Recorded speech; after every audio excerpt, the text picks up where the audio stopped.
मोरो खबर शामिल करी थी। मोरो सिंध मां तासीं इल्ताफ़ सुमरो जी रिपोर्ट मुताबिक़ सिंध ग्रेजुएट्स एसोसिएशन मोरो शाख जी नए चूंडजी आयल बाडी साल 2024 खां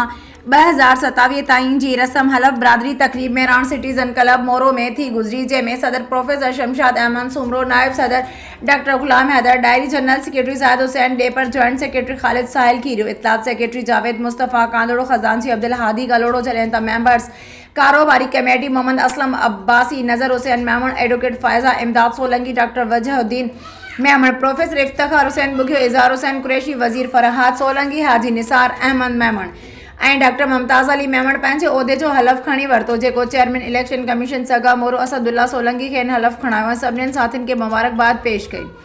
हिन ॻाल्हाईंदे चयो त असांखे उमेद आहे त सगा जा नवां उहिदेदार सिहत, तालीम, कल्चर ऐं ॿियनि समाजी शोबनि में बहितर ख़िदमतूं सर अंजाम ॾींदा। सदारती ख़िताब कंदे म्यूनसिपल कमेटी मोरो जे चेयरमैन नज़ीर अहमद मेमन चयो त सगा हिकु समाजी तंज़ीम आहे जंहिं हमेशह समाज खे सुधारण ऐं समाज जी ख़िदमत करण में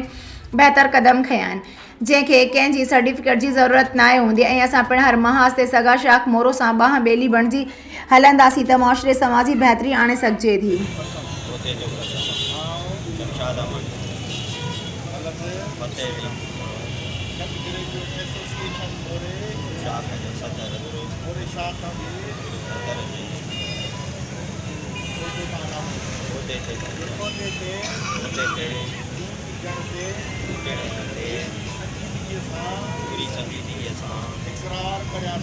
इकरार करियां थो ऐं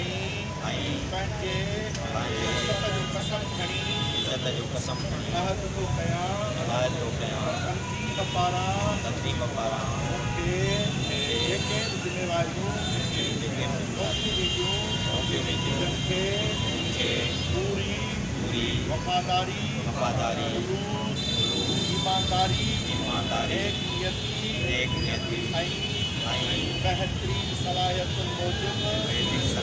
तक़सीम जे आइनी घुरिजुनि पटांदड़